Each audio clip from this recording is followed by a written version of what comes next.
This is it. Don't get scared now. Welcome, fellow dazzlers, new players, winds of change, furries, arcade gamers, everybody alike to the finale. I'm sure it's the finale of Winds of Change. This is it. For those who came in late, we got to the library. It's pretty much all that happened. We got to the library, sent off our monarch vessels, spent some final time with all of our comrades, and now here it is. We are ready to end the journey.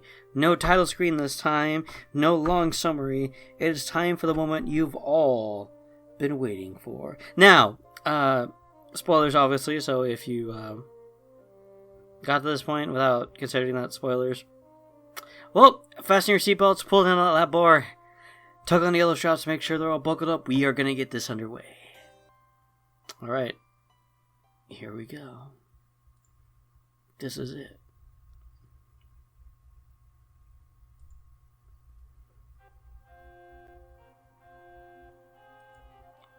I descend the stairs of the Grand Library, the crisp Baltan air assaulting me. I shiver and stand at disbelief at how uninviting the city seems to be. If this were where I'd sit in a throne, we'd need to change a lot. Looking around the area, it appears that everybody is here. I try to take a head count just to make sure that it's correct. This was the final attack. We needed all of our might. I see Dominic shaking hands with the monarch vessels. Oh, hey, La Squadra survived. Good, they helped us to secure victory and survived. They'd be a valuable asset in holding the town square. It was nice to see their full potential finally realized. With their incredible resilience, they outsmarted an enemy horde. It was in this exact moment that I knew I made the right choice. When I make it to the bottom of the stairs, Dominic waves me over. Our forces run around, seemingly taking on an infinite number of tasks. Everybody is doing something. It made everything seem more final. I could tell that this was the last time I'd see a lot of these people. There's no way we'd make it through this without any casualties. Trying to tune out the final preparations, I make my way over to Dominic. Good to see you, Razzle. I'm afraid there isn't much time to talk. We can't deny it. The attack has begun. The Honor God should realize that we're here momentarily. After that, this area and the town square would be a war zone. Anybody who has an objective elsewhere should be leaving. Just as he says that, Pearl walks by. Dominic calls out his name and he quickly runs over. That's right. He was tasked with causing a distraction in the castle. Hey, Dominic, I was just about to leave. With Grizz too, I presume? Yes, of course. You know me, I'd never forget anything. You're in for the distraction of a lifetime, Razzle. He smirks at me, a confident, cocky smirk. If he followed through, I'd have no resistance. It should be smooth sailing when we get to the castle. Before you go... He holds out his hand and it trembles softly. It's been an honor serving with you. I hope I see you again after this is over. He shakes Dominic's hand with a firm grip. Trust me, the pleasure has been all mine. I don't plan on dying. Too much writing to do. The handshake is broken and they give each other uneasy smiles. The kind of smile that acknowledges they may never see each other again. And soon after that, Pro is on his way, off to face his fate directly and unafraid. I guess you should get going too, Razzle. Don't worry, I have more protection than I'll ever need. The rebel forces, the monarch vessels, and the Draconic army. No matter what they throw at us, we'll be able to handle it. The true deciding factor in all of this is you and the blade. Be careful, without any comrades, you'll win for sure. He places a hand on my shoulder. I know you can do this. Now we just need to cause a distraction. All the suit should be focusing on me. If all goes as planned, you should find minimal resistance. Save your strength through the challenge of it. I think you'll need it. Anyway, don't worry about me. I'll have help by my side. He looks around, confusion worn on his face. Speaking of which, where is he? He should have been here ages ago. Before I can respond, I hear a loud cracking noise. Turning to see the source, I see the door to the library smashed open. August is shoved through, landing face first on the stone still tied up. Smoke billows out of the open door as Hal exits the library. August struggles on the ground, squirming like some sort of insect. A blaze as bright as the sun itself makes Hal look like a silhouette.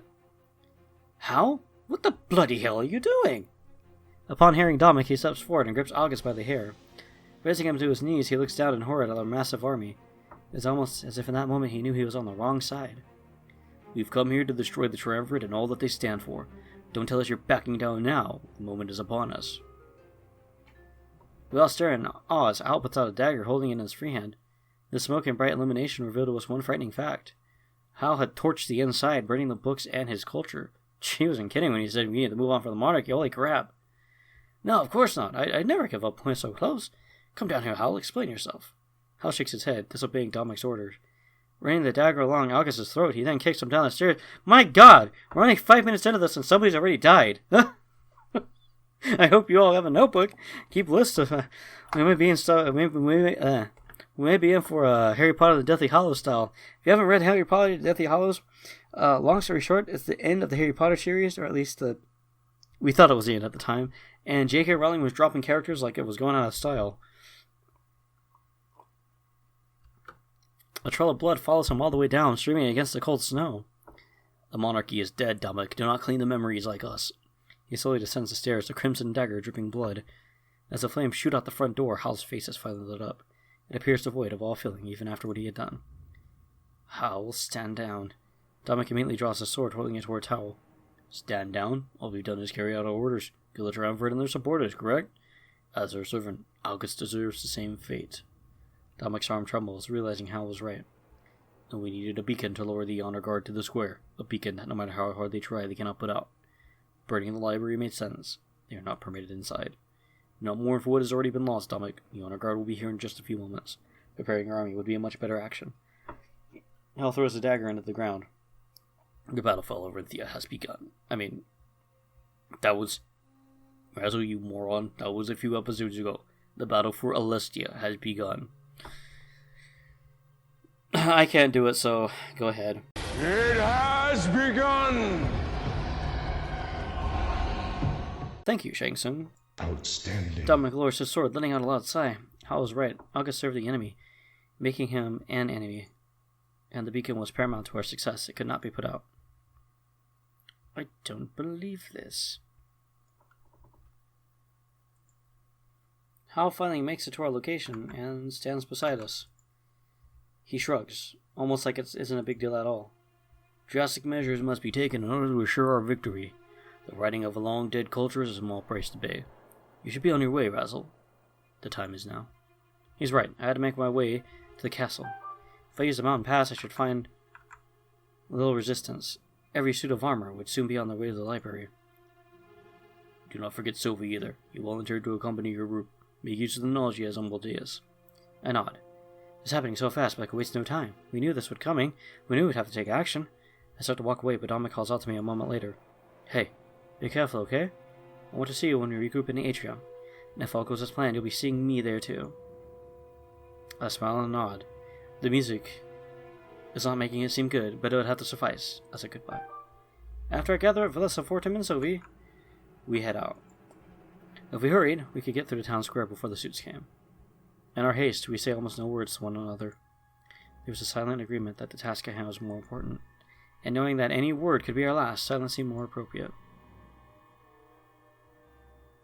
Yeah, that's some creepy music back there. Meanwhile, in Castle Grayskull, Halen, now before his master, is more eager to serve than he had ever been before. Jeez, that sounds familiar. He looks up at them, awaiting their orders, perhaps the final orders they'd give. It'd be up to him to lead the honor guard and ensure their victory today. Rise, Halen. It seems they seek to deceive us, but it's nothing we haven't seen before. Deception? That seems to be their strength. What will you have me do, masters? Man the atrium. Stay in the castle. We shall exhaust their forces for now. When they come here, you can finish them off. You mean to fall into their trap? Doing so would make it our trap, Halen. Besides, their deaths will feed the blade even more. We need it as strong as possible when it is brought back to us. For what reason? Do you doubt us? No, of course not. I was merely curious, that's all. Then your curiosity will have to linger. You have your orders, Halen. Now see them out. In a few hours, everything should be over for good. Halen wondered, but for what side? Whatever you say. When they come in the atrium, consider them dead. I'll paint the walls in their blood, or besmirch them with my own. Thank you, Halen. Now be on your way. We will send the honor guard to the town square to weaken them. There's no time to waste. The end of everything is upon us. Without a word, Halen is off on his way. In this moment, he truly became the Grand Inquisitor. Last line of defense between the triumvirate and a weak insurrection. The end? Or perhaps a new beginning? Steel yourself, brothers. You know what's coming. They all look at each other and nod. For the first time in ages, doubt fills their chambers. Thankfully, nobody was there to witness such a fault. Ooh. It's getting good. Meanwhile, in another part of the Castle Grayskull... Oh, it's these two. Pro and Grizz entered the Triumvirate's castle, careful not to attract attention. The staircase in the middle is the one that led to their chambers for sure. This meant they'd have to lure the honor guard off the left or right side. Paths on either side of the stairs led to other sections of the castle. If Pro had to guess, he'd say that they led to living quarters or practice rooms. Much to their luck, a horde of honor guards would gather at the base of the stairs. Alright. How can we lure them away? Think, Pro, you can do this? Not so loud, Pro. We need a plan before they find us. Let's look for something we can use as a distraction. Pro examines the area, noticing large metallic stands holding lit candles. That'd be sure to cause a distraction, but how would he use it? His eyes are drawn to large stained glass windows lining the hall. That'll have to do. Come on, Grizz, let's do this already. Hopefully Razzle isn't too far behind. He starts moving towards the candle holder, but Grizz grabs his shoulder. No, not that side. At least the dining hall and a dead end. You'd only be signing your own death warrant. Pro nods without a word, and they make their way to the other side of the room.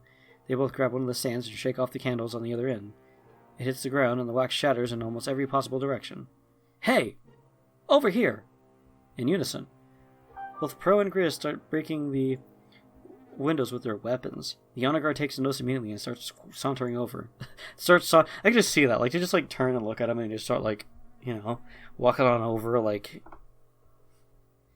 I don't know. It just carries a visual. They're just like, let's see what's up with these guys, Like they're some kind of like zombies or ghosts or something. Pro grins, laughing at how easily it was to distract the suits. Alright, in unison, both Pro and Grizz start breaking the windows with their weapons. The honor guard takes notice immediately and starts... Oh, I already read that, yeah, they start sauntering over. That's what happens when you get distracted while you're reading a finale. Pro grins, laughing softly at how easy it was to distract the suits. Perfect. Now we just need to make it a trail. Come on, don't let us get away. They run down the hallway, shattering window after window. A trail of broken glass is left behind for the suits to follow after. However, they move slow on purpose, keeping an eye on the horde. And thus, the pieces begin to move on the board.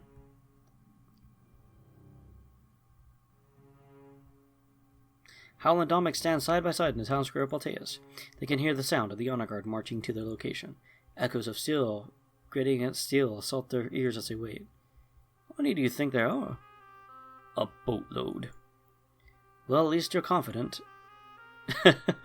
Dominic brushes some ash off his shoulder. Remnants of the books from the library fill the air. From behind, one of their allies steps forward. Oh, they're almost here, I can tell. Be on your guard, I'll have my men protect you. Yes, of course, I appreciate it. I'll be watching their backs as well. Vivienne. Now all three of them were standing side by side. The footsteps of the honor guard got louder and louder. They stepped in unison, sounding like a heart that beat too fast. Reminds me of those drums in a Colosseum. Every time they played, I knew that death would follow. Let's hope that it does, but not for any of us. If we are in danger, do not come to our aid, especially if it would endanger the lives of others. Remember, by all accounts, we are already dead. Vivian shakes his head.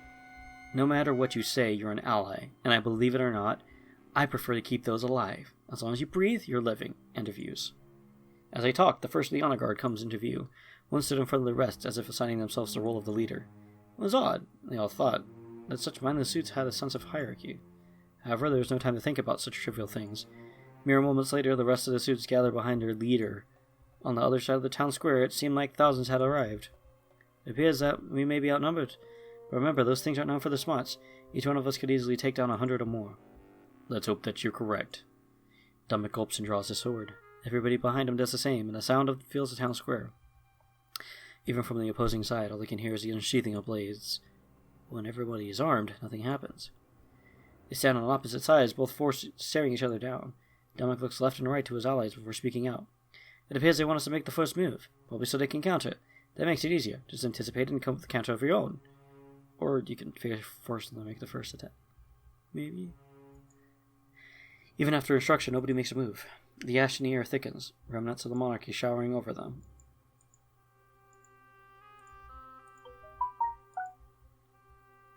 Dominic makes a few steps forward and holds his sword up in the air. We fight to liberate those stuck under the Triumvirate's thumb. In the name of those who have fallen and those who will come, a new future will dawn here today, and one of happiness and peace for all. The soldiers cheer, holding their swords up in the air as well. But soon after, they all fall back down, resting in a fighting position. Dominic says nothing, simply holding his sword towards the enemy. And that was enough to spring the army into action.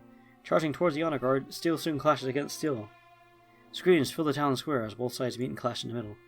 Dominic and Howell remain behind everyone, watching the initial charge, because in chest the pawns go first. They wait for an ample opening and join their army at the right time. Howell places a hand on Domic's shoulder and gives him a soft nod. Domic, it is time. In response, he gulps and looks up at Howell. Yeah, this is it. He catches a bunch of falling ash in his hand. After looking at it for a moment, he crushes it in a fist. Charge! And mere seconds later, they were lost in the crowd.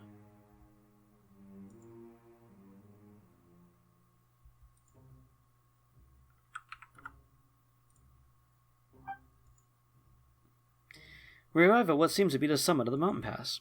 Though we took the long way around, I could still hear fighting in Balteas. Swords clashing against swords, and a scream of agony found only in war. We all spread out as soon as we arrive in the same spot. I was a bit ahead of everyone else, so I let them catch up. When they do, Sylvie decides to approach me for a chat. We're almost there. It won't be much longer. As soon as we turn the next corner, you'll see the castle. This is probably the best place for Fortum to leave our side. I know this task is dangerous, but I'm sure he'll be fine. I've heard nothing but good things about his ability to climb. I'm more worried about what would happen to us in the castle. I shrug. There's really no way to know. Hopefully Pro was able to cause his distraction. I normally hate relying on others, you know. In a bind, I can only really count on my own skills. But you and your friends have started to change my mind. We're pressed for time, so I won't hold us up. If Razzle could only do my voice appropriately, we'd be able to, proceed with things like we should. Unfortunately, he, can't read today and should have practiced before doing it. But we're pressed for time, so I won't draw this joke out any longer. Just know that I'll have your back in there, as I'm sure you'll have mine. If we make it through this unscathed, I know it'll be a team effort. I nod as Sylvie turns away and starts to look around the area. It appears like he's been here before and finds great comfort in it. A few seconds later, my attention is diverted towards an ecstatic Fortem. Whoa, this is so cool. That statue, I've never seen anything like it. Oric, what is it? You have any idea? Oric turns to face a large statue. Yeah, Alestia wasn't always fully mapped out. This is an artist's depiction of the Draconic people. At least, a depiction made him right during first contact. First contact? Imagine being the first mainlander to arrive in Alarinthia. The people there reacted with hostility, attacking almost immediately. He was an unlucky man, and fled almost as quickly as he got there. That sounds awful. Yeah, when he got back to Mazeo, he told everyone his story, but his account wasn't right. Fear can warp anything you see. When he was proven wrong, the design still stuck. They're often used to scare away potential visitors, so it makes sense that there'd be one in a place like this. It's guarding a shortcut that leads right to the Triumvirate's home. Well, it's not going to scare me away. I have the most important task of all. Oric nods as Fortum quickly walks towards me. I can tell that he's frightened, but he looks hopeful as well. I promise you, I'll make it through this. You better be on that atrium waiting for me. You've come too far to fall, right at the finish line. I nod, and a moment later, we're locked in a tight embrace. Never forget that I love you, Razzle. Even if all else seems lost, that will never change. Whatever happens next, we'll handle it as a team. Aww, you better not die. I'll be upset. Like, you could literally murder anybody else. You can murder me, but if you kill the little precious cinnamon roll here, I'm gonna be upsetting. We kiss, perhaps for the last time. Well, I guess I should get going. We need to take a different path than the rest of you. I'm not used to being on my own, but I'll manage. Before he heads out, he hugs Valessa. They share a few words together, and he's off on his way. His path would lead to the tower, while ours would lead directly inside. I guess I should go too. The sound of that fighting is really scaring me. One side has to be winning, but which is it? It's best not to pay it any mind. We have our own task, Valessa. Right, of course. Want to lead the way? He nods and then starts walking away from us. We gather together and follow him close behind. We're gonna win this. I can feel it. I pray, with every fiber of my being, that she's right. After what seems like an eternity, the Triumvirate's castle comes into view. I've never been more terrified in my life. The end was finally within reach. Oh, baby. I am not ready for this, man. Whew. It's kind of weird. It's finally here, the finale. The end of our journey in Alestia. But you see, the castle looks just as dark and corrupt as everything else. almost even more so, like it could be the source of all of this death and decay and destruction. As we get closer, I look over the exterior, then I see Fortum. He's climbing the tower, just as directed. It's a sight to behold. If he could get to that bell tower, then the war would truly be ours. But I can see him struggling. This castle was certainly his hardest climb. With no safety nets, any slip-up would be fateful. I try not to think about it as we arrive at the bridge to the castle. Much to our dismay, the bridge is completely covered in suits of armor. They turn to face us as soon as we approach. A few seconds later, they start to march towards us. Oh, these ones march. They don't saunter over like little ghosts, like, you know.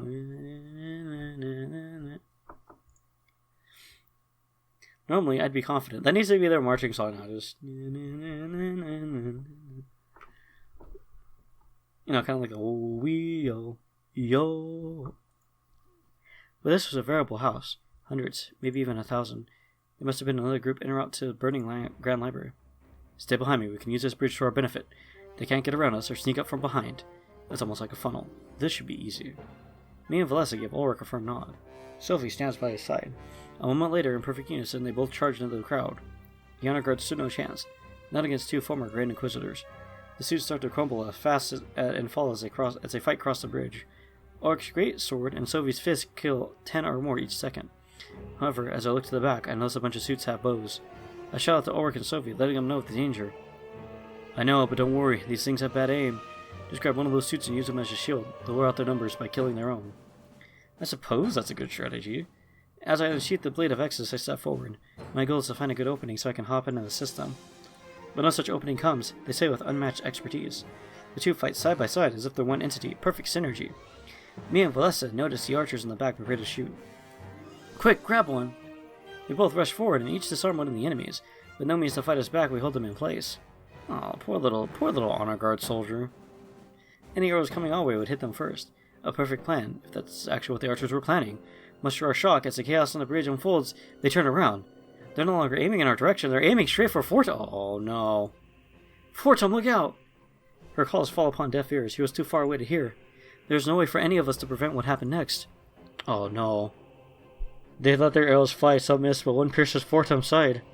He immediately starts to lose his grip, and it appears that he may fall off. There's nothing we could do. We can't call out to him, or get up there to help. I have to do something quickly. They're preparing to shoot him again. Quick! Run along the side of the bridge! It should be wide enough to use as a path. Get back there and take out those archers. I don't take her suggestion to heart. I have my own idea. Running forward and pushing Ulrich out of the way. I just like that image of me just like, you know, pushing this big dude out of my way. Like, I ready my sword. They pay for hurting my friend. Every single damn one of them would pay.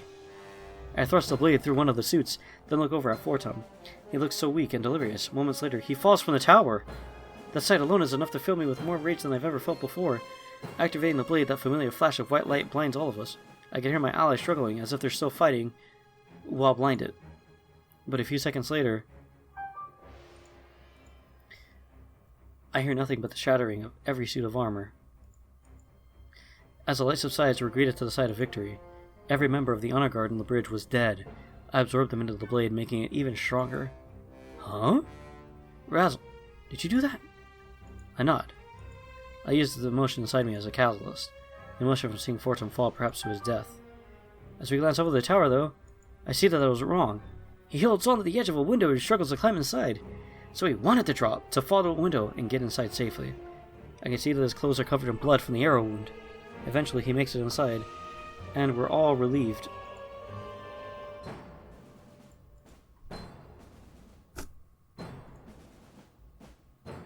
For a few seconds there, it seemed like all hope was lost.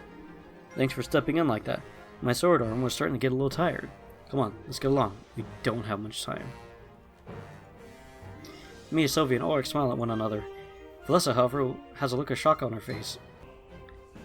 Oh no! We turn to face the same direction as her. She's looking back towards the town square and the bulk of the battle. Another horde is marching in our direction, likely attracted by the light.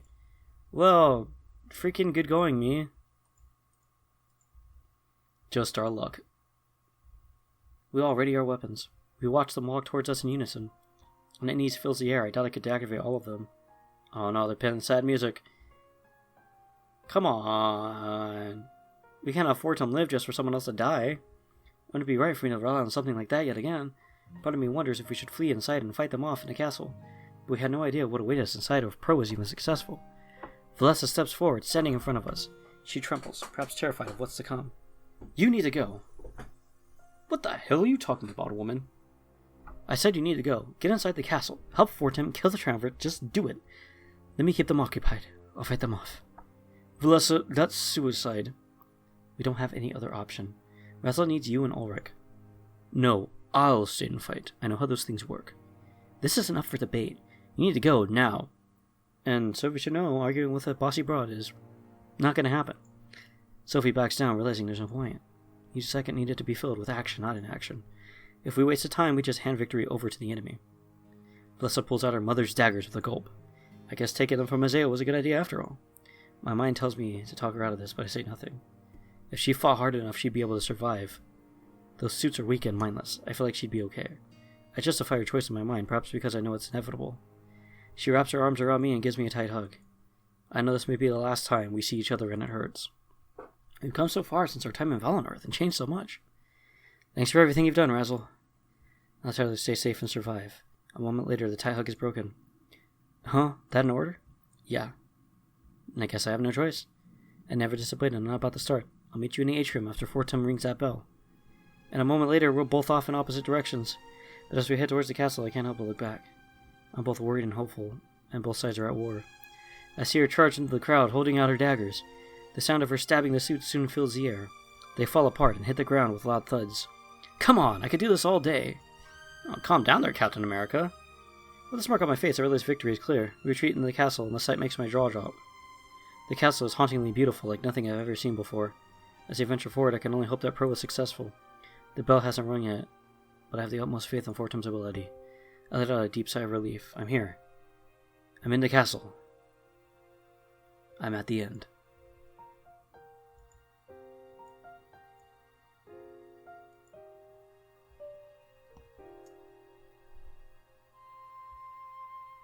Eventually, Pro and Grizz's path leads them to a large hallway.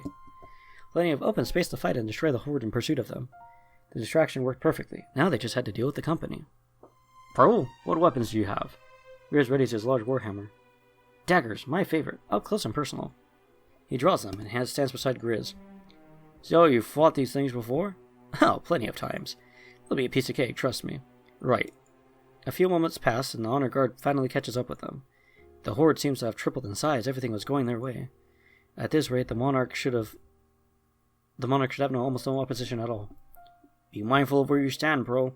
If this hammer is good at anything, it's crowd control. I don't want to hit you while I'm fighting off the enemy. Yeah, got it. I'll stay low and out of your way.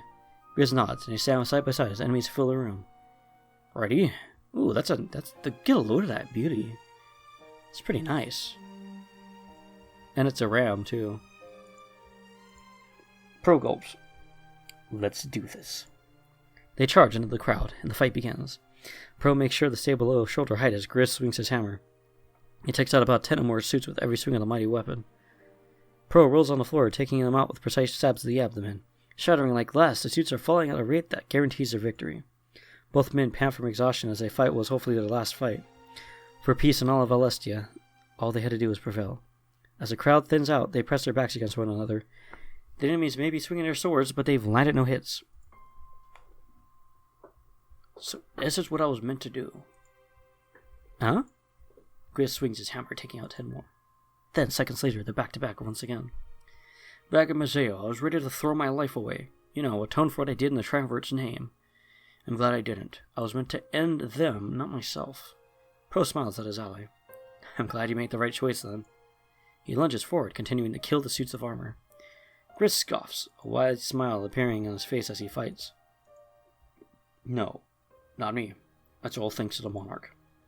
The battle continues, but the enemy stood no chance. They were killing the suits faster than he entered the room, and after what seemed like an eternity, they entered no more. Hey! Pro falls to his knee, struggling to catch his breath. Even Grizz seemed winded as well. What a thrilling dance that was. However, as I learned moments later, it's not yet to come to an end. Another group of hordes start making its way into the large hallway. They laugh. Of course, this wouldn't be as easy as they thought. Charging into the crowd again, the fight continues, almost endless. There's too many of them. We need to do something and fast. There's nothing we can do. Stand your ground. Keep fighting. The swings and stabs become weaker with each passing moment. What once was a certain victory is now falling apart in the face of exertion. But they don't give up. Never accept defeat. Not until the very end. That was the first rule of any good gambler. And with their lives as chips on the table, they continued to play. The floor becoming a sea of white and gold in the wake of their rage. All they had to do was pray that they didn't drown in it. As their strength dwindled, they kept fighting, never giving up. That determination saw them through right to the bitter end. Wait, did they die? Because it said right to the bitter end. Hal was completely surrounded, fighting to the best of his efforts. A one-on-one fight would be no problem, but this was too much. In total, there must be tens of thousands of honor guard here. Fighting with his fists, he punches the suits of armor into pieces. He preferred to use his own body as a weapon rather than anything else. Other people fought with extensions of their body, but he had none of that. In this moment, Hal was thankful that all of his powers remained intact. Had the monarch heeded his request, he would surely be close to death. Thankful for that fact, he fought on with an ever-increasing sense of determination. Dominic was nowhere to be seen, but Hal hoped that he was still alive. There were so many suits of armor that it was almost impossible to keep track. One stray arrow, one thrown dagger, one sneak attack, and it was all over. As he punched through the suits of armor, he finally saw an ally. Changing the direction of his assault, he fought his way towards them. Greeting him with a smile, it was a relief to see a friendly face once again. Hey, it's Vivian. Hal, watch out! Vivian jumps behind Hal, taking a suit of armor that was sneaking up on him. Thinking his ally, Hal responded by doing the same but behind Vivian. No matter where they stood, there was always an enemy in pursuit. Arrows fly overhead every few seconds. The enemy archers were skilled. Hal couldn't see, but he knew that those arrows hit home on his allies. With his back pressed against Vivian, their rears are fully protected. Vivian, status report. How are your men doing? Not good last time I checked. There's too many of them, Hal. All we can do is wait for that bell to ring. And if it doesn't? Well, we're screwed. Vivian lunges forward, taking out several suits of armor. Then a moment later, he presses it back against Hal again. Then this is it for us. And the despair in his voice was clear. They could keep fighting, but things were looking bad. Even if each man killed 100 suits, they'd be outnumbered. Hal shakes his head, freeing himself from the onslaught of ash. The library, still ablaze, rained remnants of the monarchy upon them. The honor guard seemed unimpeded by this, but not the rebellion. It was almost as if, when the suits fought together, they shared one mind. This caused them to be weak on their own, but formidable as a group. However, it meant that the more they killed, the weaker their enemy became. Vivian, do not give up so easily. You are set to rule the strongest nation in the world. We cannot have you return home with stories of lost hope. As they talk, they keep fighting. The enemy never lets up for a second. We better find it again and fast. Arrows fly through the air once more, and screams fill the air. They knew their forces were dying. The suits had no need to scream. Hal wasn't even sure if they felt pain or feared their own demise, and he wondered if those things would be a weakness or a strength. His knuckles became bloody and cracked.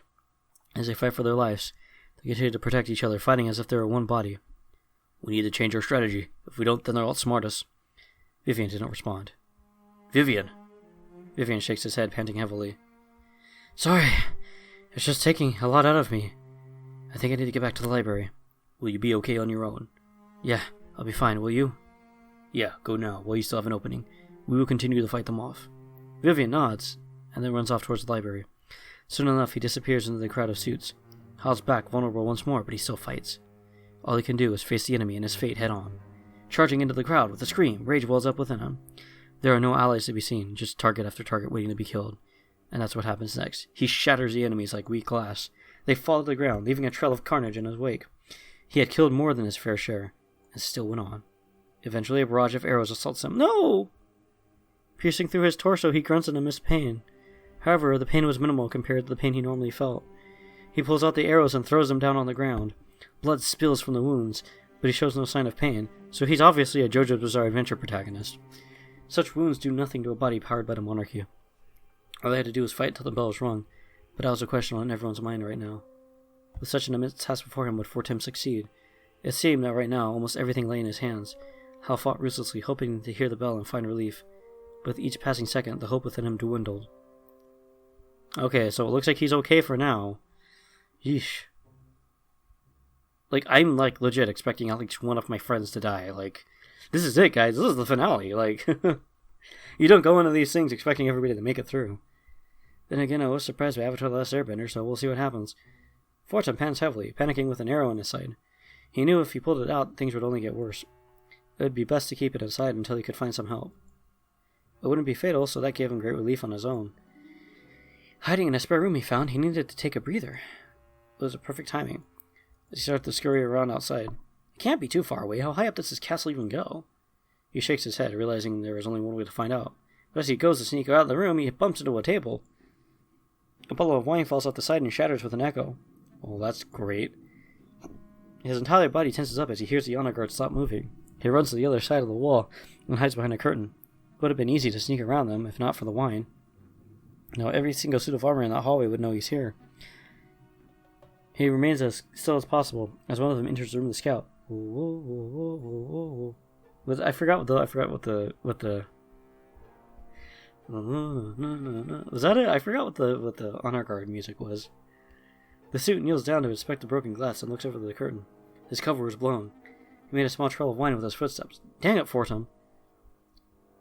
He holds his breath as the suit makes his way to its location. Then a few moments later, he plunges his sword right into the curtain. Fortum dodges to the left, then rips the curtain down from the wall. Wrapping it around the suit of armor, he has it in a strong chokehold. He hesitates for a few moments, and then snaps his enemy neck. The suit crumbles, but has nowhere to fall, being held together by the curtain. He slowly rests it on the ground. Wow. This was his first real fight, his first real kill. Dang, Fortum. If he survived the ringing the bell, he knew he would never be the same. He slowly unravels the curtain and grabs the sword belonging to the suit. As soon as he does, more of them enter the room to check up on their ally. Fortum wondered if they felt emotion, if they'd mourned the suit he killed. They drew their swords, but Fortum wasn't sure what prompted it. Anger at their dead ally, or perhaps blind loyalty to the triumvirate? He'd never know, and in that moment he realized it was for the best. Sword clashed against sword as he fought for his life. But not just his, almost everybody else's lives were at stake too. They were relying on him to ring that bell, and he couldn't let them down. All he had to do was survive. Oh my goodness. So Homeboy snaps somebody's neck, and is still fighting off people with an arrow in his side. Wow. When we get inside the castle, hey, what happened to Dominic? I notice it's completely empty. I'm filled with hope. Pro must have been successful with his distraction. Otherwise, this place would be teeming with those suits of armor. All we had to do was make our way to the top and take them down. With the triumvirate dead, and that bell rung, victory was ours. Oh, okay. I was like, did the bell ring already? Did I miss it?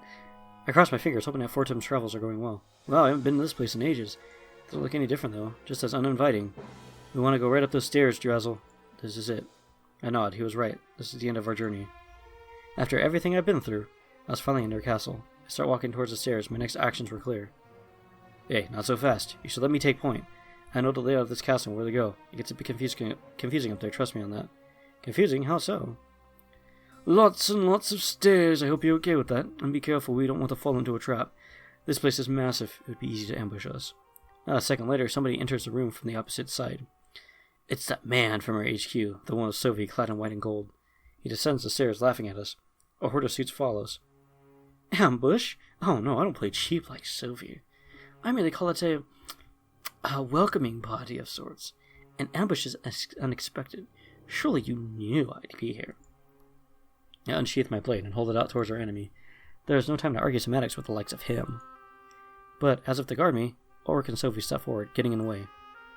Helen, don't you think it's time you gave up? You've been bound to the will following orders for so long. Let us remove the curse. We can give you your freedom back. Letting an act, Sophie wanted Halen dead. That he could never agree. He was under their thrall. A moment later, Halen disappears into the crowd of suits. Freedom? I don't need freedom. I exist to serve the triumvirate, and that's final. You did too, but you threw it away in your folly. The suits of armor reach the bottom of the stairs. But Halen is nowhere to be seen. We just hear his voice. He must have used the confusion of the crowd to escape. You stand in the realm of gods now. It's time you spoke with your resolve. If it's strong enough, then you will find me. The honor guard draws their swords as Halen laughter fills the room. And if it's not, you will perish. So do it. Show me the determination of your rebellion. Speak against your gods and see how they answer.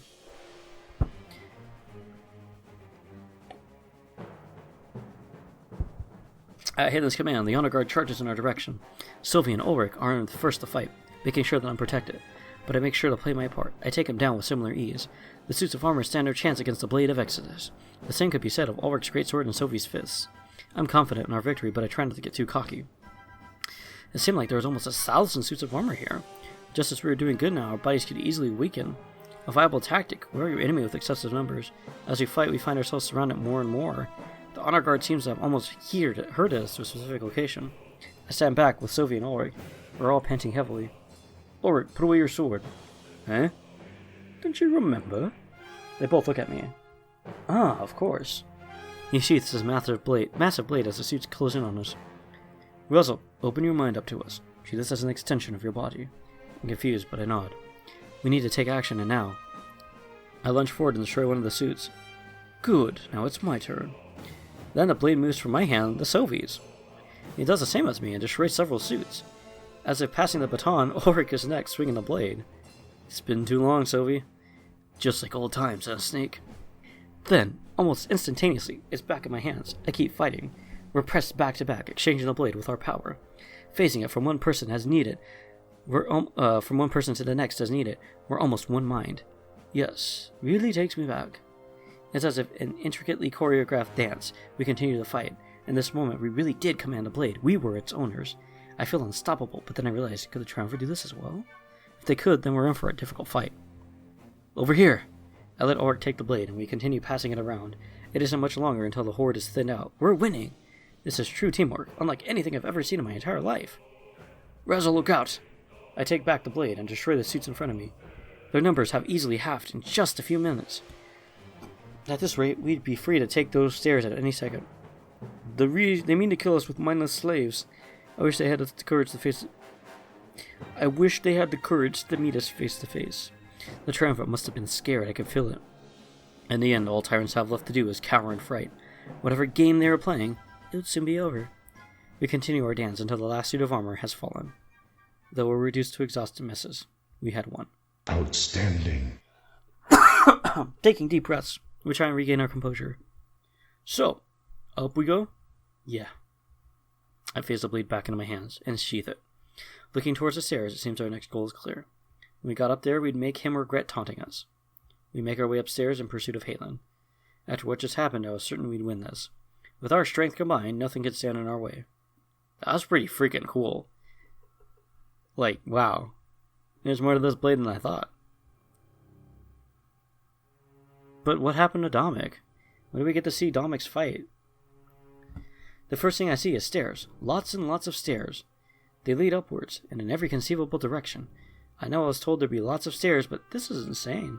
The second thing I notice is a complete lack of Halen. Had he fled up those staircases? Where could he be? Actually, I'm starting to wonder how he disappeared like that. If he was made from the blade, could he phase around as well? I hope that's not the case. That would prove far too tricky. However, due to his loyalty, I know we'd be in for a fight. The straight suits of armor and the swords line the floor. This must have been a remnant of a previous fight. Perhaps Fortem or Pro came here before us. Be careful, Razzle. Try not to let Halen steal the blade from you. Remember, we all possess the same ability. Yeah, make sure to be on your guard. We killed the suit, so he's probably scared. I wouldn't be surprised if he resorts to trickery. I nod. That was a great advice. I take it to heart as we walk towards the stairs. We hear Halen's voice but can't see him at all. Well, perhaps you're stronger than I thought. No matter, though. I've been waiting for this time to come. You have no future. Either I get you or the Triumvirate will. Either way, your fate is in our hands. Something, something, the magician, something, something. I'll save for killing you, Monarch, every single moment. That's when I finally see him, on one of the many flights of stairs. He's slowly making his way down, almost as if he's buying some time. I move to meet him halfway, but suddenly there's no need for me to move at all. Razzle, look out! Almost instinctively, I lower myself as close to the ground as possible. From behind, a massive sword is swung. It comes closer, removing my head. I turn around, greeted to the side of Halen. So we can move around like that. Saved by your friend as always. I wonder how you handle things on your own. What do you say? Want to put that to the test? Ulrich steps forward, interrupting before I can respond. We don't have time for your games, Halen. We'll give you one chance, surrender or die. And who says you get to call the shots? Remember, I exist to manifest the Triumvirate's will, and right now what they want is to see you all dead. Halen draws another sword, holding out two large blades. Ooh, look at that. That looks pretty cool. I've never let them down, and I don't plan on starting. Oh my god, look at his eyes. There's like a little shine coming from them. You think you're special? That you hit this is your destiny? No, you're nothing more than another insect for me to crush. You may have made it farther than most, but that doesn't matter. Even atop the highest mountain, an insect is still an insect. A being that exists for one purpose, to be exterminated. He charges towards me, and I do the same. Pulling out the blade of Exodus, our swords clash as we meet. They meet again and again, the echo filling the room as we fight. His strength is astounding as well as his speed. I've never seen a man with 2 swords fight so gracefully. He tries to trick me with fake swings and sudden movements. We'll have to try harder than that. I counter him with ease. This dance continues, and we show no signs of tiring out. At this rate, death would come to whoever slipped up first. But I can't slip up. I have to win and take the triumvirate down. This world belonged to me. I was the rightful heir to the throne. Halo was just a lackey to some power-hungry group of 3. If there were any justice in the world, then I would prevail. Perhaps I let that get to my head. This allows Halen to land a blow. Thrusting his blade into his shoulder, he twists it and It was a wound that would prove to be harmless in the long run. But the pain is so intense all I can do is stand there, stiff and motionless. My blood drips to the floor and I take a few steps back, losing balance. Razzle! Sophie lunges forward and pushes me to the ground. Facing the blade into his hand, he blocks Halen's next attack. I bleed on the floor as I watch Sophie fight his former apprentice. There's something different about you, Sophie. Where's that passion when we work together? Swords continue to clash, and Halen is right. I've never seen Sophie quite so determined. The triumvirate doesn't allow passion, Halen. They take everything away from you. They bleed you dry and offer nothing in return. Nothing but empty words. The rebellion gave me a place in this world. I belong to them now. You mean they seduced you with flights of fantasy? You honestly believe that he is our rightful ruler? Sophie nods. Without a doubt, I'd give my life for Razzle. I know the truth of the spirit realm. The triumvirate told me. This isn't some dream or fantasy. They told me themselves. Halen seems surprised, as if he still trusts Sophie. You mean... Yes. It's what they told me before he left for Myzeo. That's why I didn't kill the monarch when I had the chance. I told myself I'd never harm those in charge of this world. That's what separates the both of us, Halen. My loyalty is to Alestia, and yours is to the triumvirate. They made you a slave with no choice but to obey. No, I want to serve them. Your faith was challenged, and you gave up. I'm not that weak. I stand tall and remain in line. Sophie lowers the blade, signaling his attempt to stop fighting. Then let the monarch remove the curse they've put on you. If you still want to serve them, then we can continue the fight. And if not, you realize you were wrong all along. Halen reacts with anger to that last part and charges towards Sophie. They're fighting again just when things start to turn around. No, I'm not wrong. I'll never give up, Sophie, never. If you want to pay with your life, then I'll accept that toll. But knowing this, it brings me new pleasure that... And a moment later, Sophie thrusts the blade through Halen's gut. Oh my god. Sophie looks horrified, as he harms his former apprentice and friend. No turning back. This is the exact moment his defection was complete. Sophie. Halen grunts in pain as Sophie removes the blade. A horrific wound, but I don't think it would be enough. Created from the blade, Halen was surely resilient. Halen, I'm sorry. I didn't want it to be this way. I can hear such sadness in his voice. He's conflicted. Looking down at the floor, Sophie shakes as he watches Halen bleed out. A moment later, he falls forward and Sophie catches him in his arms. On the verge of tears, Sophie turns Halen around. Lowering him to the ground, he puts him in a strong chokehold. Halen struggles, trying to escape, but the wound rendered him too weak. Razzle, do something. I don't care what it is, just do it. I look over at Ulrich and he watches in shock. I know that wound wouldn't kill Halen, just temporarily incapacitate him. Sophie must have known, but the sight of what he did was still too much for him. There's no way Halen could fight back right now. I could kill him with no difficulty at all, but I could also save him. If I removed the curse on his mind, maybe he'd serve our cause instead. But was that worth the risk? Something tells me I don't have much time to decide. If Sophie held him like that for too long, he'd be dead for sure. What should I do?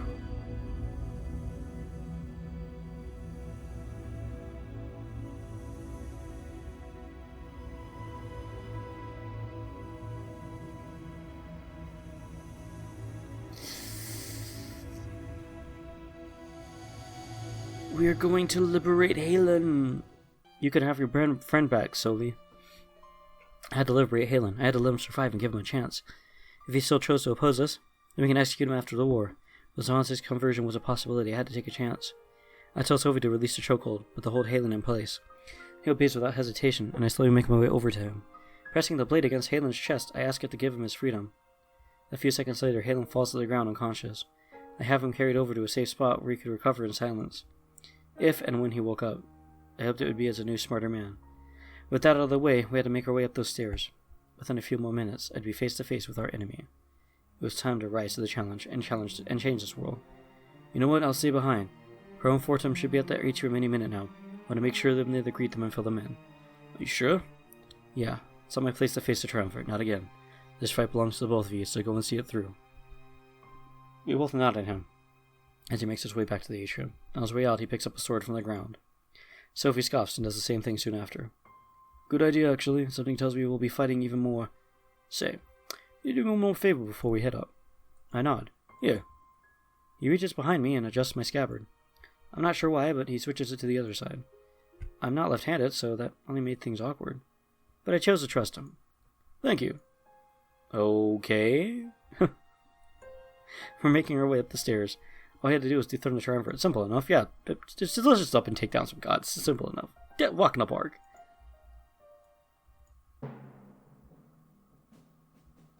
Oh, I skipped the transition. Oops. Dominic fights for his life in the town square, surrounded by suits of armor. He's lost sight of all of his allies and is unable to tell if they're even still alive. Still, he fights on. He'd never give up, not when he's this close to the end. That bell will surely ring any minute and bring an end to the war. And the monarch followed through. The world belonged to them. This is the fact he had to keep that kept him fighting, even as his hope was lost. Fatigue started to settle in, making him move slower. As suits of armor fell, so did his strength and resolve. He was surrounded, fighting in every direction. Come on, Fortum! We can't hold the town square forever. Just then, an arrow pierces through his shoulder. No! He stumbles back and falls to his knees before pushing it out. This pain was minuscule compared to what he felt back at Museo. Rising up, he starts to fight with anger, as well as determination. In a rage, he takes down the suits of armor even faster than before. Another arrow pierces his upper body, but nothing can stop him now. Keeping this arrow in, he grabs another sword that lay on the ground. Fighting with two of them, he's able to guard himself more efficiently. The suits of armor are arriving faster than he can kill them, however. Soon enough, he was surrounded by more suits than he could hope to kill. With no allies around him to come to his aid, he knew that things were dire. If Fortum didn't ring that bell, then this could very well be his final stand. He throws the second sword to the ground and takes a deep breath. He was prepared to face his death. This somehow made him stronger. The pain from the arrow only served to push him to more extremes. I guess it's time. His fighting starts to become more desperate as tears blur his vision. The fact that he couldn't see any of his friends just hurt him even more. He had to assume that everybody around him had fallen during battle. Stay back! I'm warning you! He held out a sword, as if to threaten. His hand trembles. The honor guard did not heed his warning, and they close in on him. Having no choice but to continue fighting, he lets out labored grunts. Through his blurred vision, he's almost unable to make out anything. His saving grace is the contrast of white suits over Balteus' decay. Using that as a guide, he's able to keep taking down his enemies. He tries fighting his way in the direction of the archers. Those were more of a threat to him than the suits were with swords. In fact, he was certain that those archers had killed quite a few of his men, and unfortunately he may be the next one added to their count. An arrow was shot through his gut. My goodness, I put 3 of them in him already. Not a grievous wound, but he's really caught off guard. Something smashes into the back of his head and he collapses. Turning around, he sees a suit holding a rock covered in his blood. An open wound to the back of his head starts staining the ground. What? He wreathes on the ground in pain and confusion. The suit kneels down to grab a sword from the ground. It was the same one that he ironically had discarded moments earlier. He's surprised to see that the rest of the honor guard stands down, as if they acknowledged this one had deserved to deal the final blow. Dominic cries, looking up in horror as the suit raises up the sword. But before they can follow through with their thrust, something happens. An arrow pierces through the suit of armor and it crumbles to the ground. Dominic looks around in confusion. Had an ally finally come to his aid? Oh! Look who turned up for the final fight. I mean, how the hell did you get here? But anyways, Dominic, give me your hand. Shane? Dominic cries out softly, not sure what's going on. Last time he saw Shane, he tried to kill him, and basically succeeded. But here he was now, offering his hand. What the hell was going on? Dominic, quick, you don't have much time. Dominic shakes his head, but then realizes he has no other option. Grabbing Shane's hand, he accepts the help and raises to his feet. He stumbles forward, almost falling back down, but he doesn't. He presses his back against Shane, still a little bit delirious. But his friend supports him as he draws a set of daggers. Confusion assaults Dominic as everything was happening so fast. There, we're even now. Dominic nods.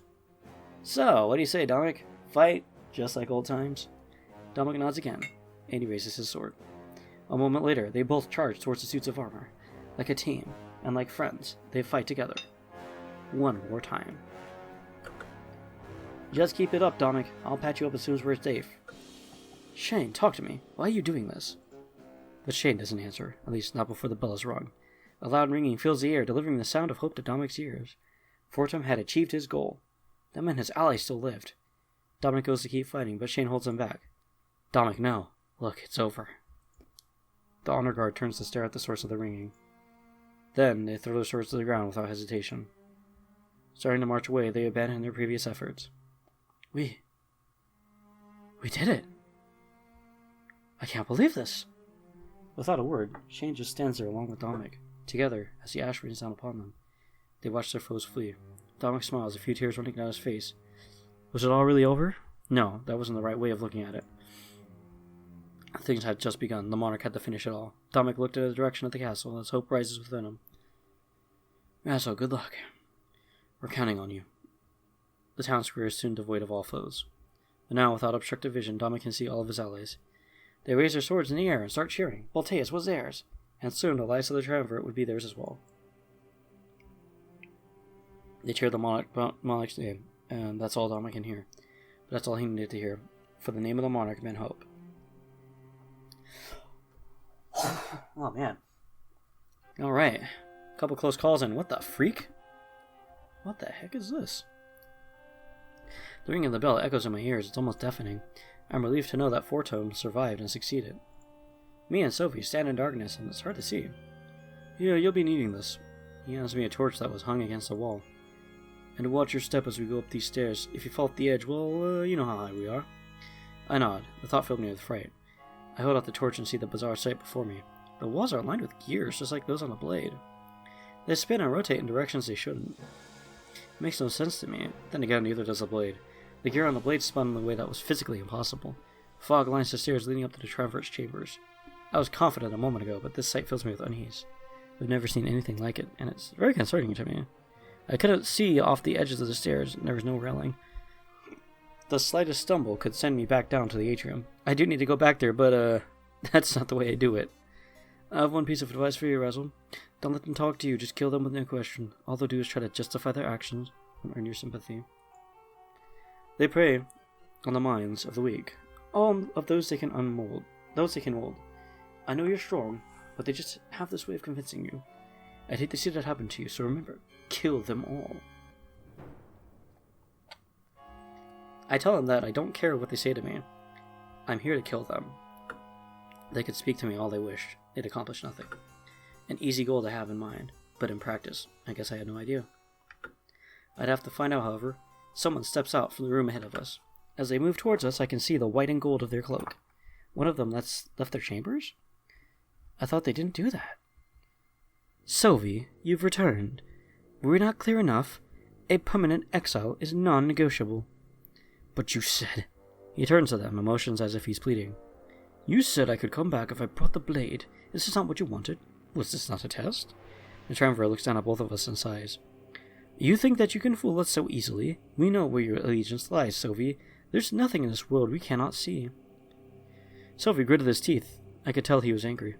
I'm confused, but I trust him. I know he was on my side. At least that's what I thought. Everything changes in an instant. Everything I did for you. Were you really so foolish to accept that? To realize that, my attempt to help the rebellion was only an act. What? Oh no, don't tell me. I've brought the enemy and the blade to your doorstep. Even after this, you deny me my redemption? I immediately try to run, but Sylvie grabs my left arm. As much as I struggle, it's no use. He's too strong. I am filled with fright. How could he do this? You've done nothing but bring an armed enemy into our home. Your judgment is clouded, Sylvie. We decline your offer. No. A second after, Sylvie faces the blade into his hands. Then, much to my regret, he slices through my arm with ease. I scream, and then from the elbow down, almost nothing remains. Then take this as an offering. That arm will never be again used against you. Before all of us, Razzle is defenseless. I don't feel anything, almost as if my body numbs itself from the trauma. But the sight is all too real. My lower arm limp lies dead on the floor. Blood spurts from the wound, and I look at Sophie in disbelief. He makes direct eye contact with me, and then looks at the torch. I'm still gripping it tightly, and that's when things make sense. What? Was he trying to fool them? I still have use of... Oh, Oh, you sly dog. I slump against the wall and use the torch to burn the wound shut. A disgusting smell fills the air and I can hear cackling and sizzling. This is all I can do while I watch Sylvie ascend the stairs with the blade. You continue to surprise us, Sylvie. Very well, let us talk. The triumvirate looks down at my scabbard. They definitely believe Sophie removed my dominant arm. I don't know why any of this is happening, but I let it all unfold. I trust him. Thank you, Master. I am sorry for letting you down in the past. I can only hope that this offering is enough to please you. He continues to walk up the stairs slowly, as if somewhat scared. If I were him, I wouldn't want to make any sudden movements either. The triumvirate has the advantage here. All we could do was try our best.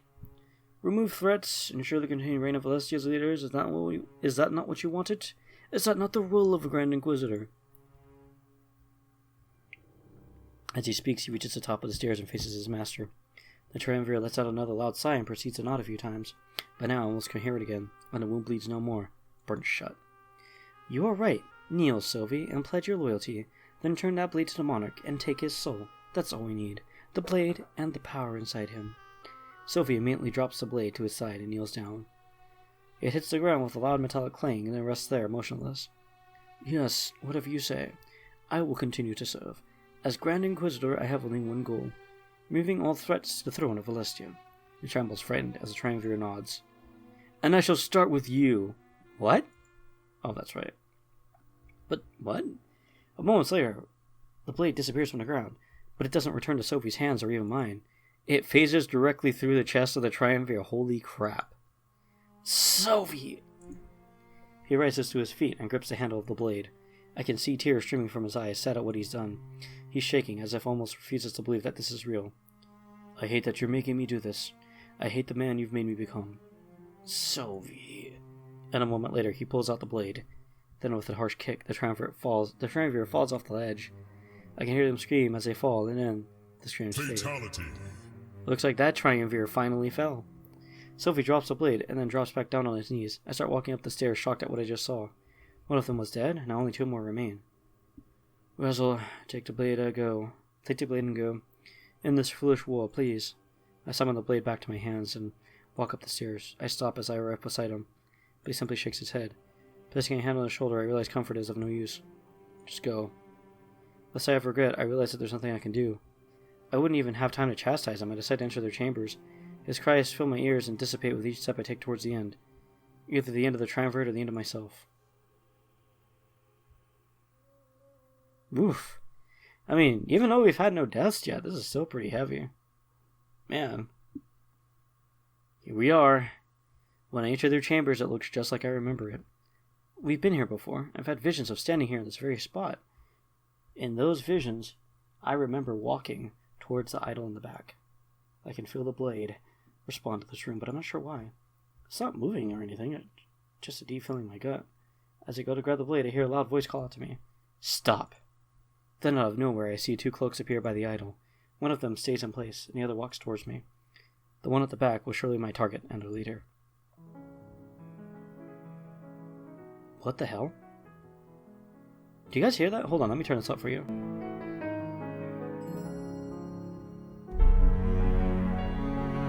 What? Why is it playing a major minor theme? Oh, no.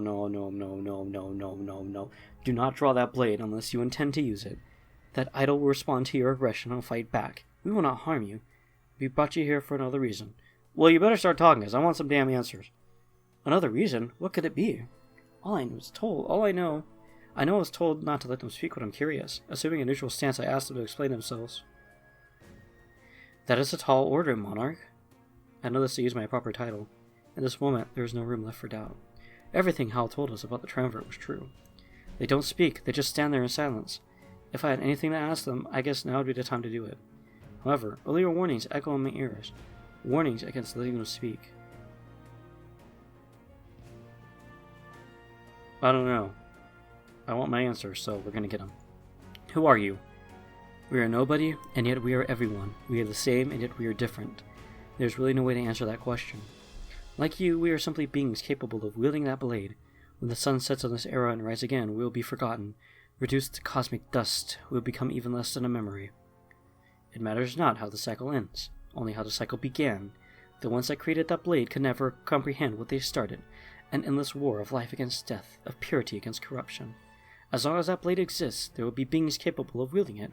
As long as those beings exist, they will inevitably meet, just like us. A catalyst for the clashing of ideals. It exists only to create disorder. Alright, but where'd the blade come from? Long ago, a group of 3 faced an almost insurmountable foe. They were able to prevail, and they thought that they had one piece. All of the worlds, once closed off, became united in one large universe. This sounds very familiar. You see, that blade was created from the clashing of conflicting ideals. Life against death, purity against corruption. It feeds off that imbalance. What they held after the battle was only a portend of more strife to come. We do look fondly on those that created the blade, but we also hate them. Were it not for them, neither of us would be standing here right now. But because of them, we stand here at odds instead of peace. Memories of their exploits linger through the core of that blade, but no matter how strong they were, one fact remained: they were nothing but foolish men. No, I'm out of here. I'm done. That's it. See you next episode.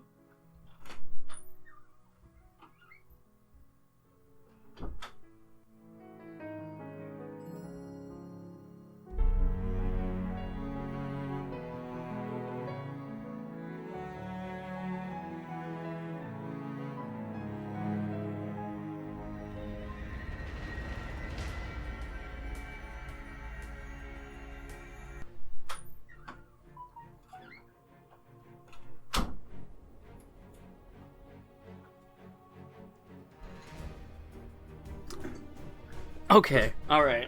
Where is it? I need to find my thing here. Uncle Razzle needs his medicine. Here we go. This is a good bottle.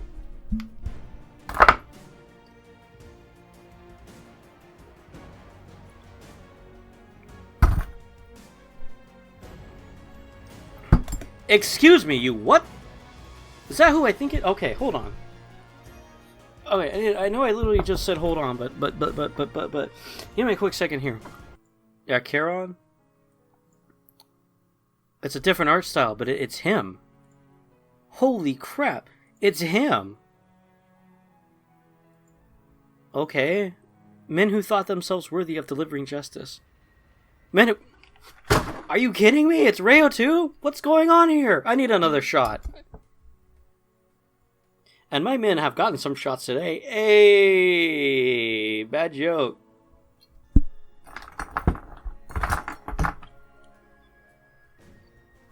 Oh my goodness, I can't take this. Wow, I knew I expected revelations, but what the hell? Not, what the fresh hell? That's how you know it's serious. It's fresh. Alright, let me see here. Yeah, it's him. It's freaking Rayo. What the... I mean, it's a different art style, but what? What? I don't believe it. I don't.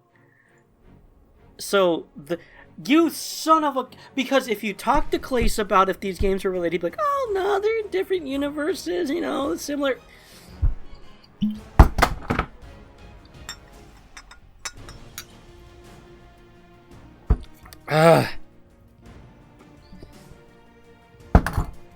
Wow.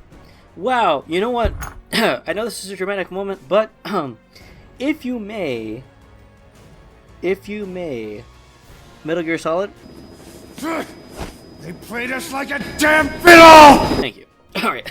Let's get this going. Let's see what else is going to happen here. Men with all the power in the world remained short-sighted. They knew not what they trifled with, Monarch. They thought the blade was a symbol of victory, but no. After what you've been through, we both know what it truly means. War and death. Why are you doing this? Well, true evil can almost never be fully defeated. Though heroes of the past stood victorious over evil, it was temporary. In the future, sometimes millions of years ahead, the evil returned. And now it stands before you, corrupting the very heart of Alestia.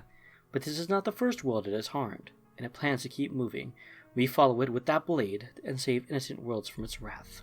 Look at the dying Balteus. It will deliver that fate to every single world. Rather than temporarily cast the idol away, we decided to settle down on this planet.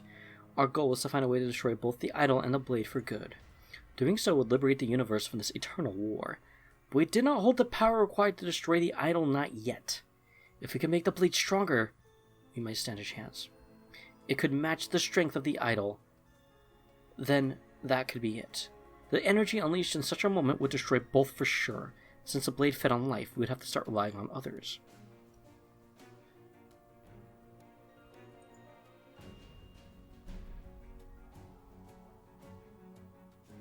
Let's go through all of them. Why did you imprison the monarchy? They had a plan to use this idol as a source of power. Perhaps to aid their conquest of other worlds. The universe belonged to them, they thought. But wielding the power of evil incarnate would only lead to ruin. We couldn't let them continue down the path as dangerous as that. So we cast them aside in an astral prison using that blade. And as we did, we created new life on Alestia. New, pure species that would keep on reproducing. A breeding ground for power. The blade needed to harvest. If we could make the blade strong enough, we'd win. But even then, we couldn't gather power fast enough. The idol started corrupting and killing Balteus. We had to think of something and fast. It led us down a path that we did not want to walk.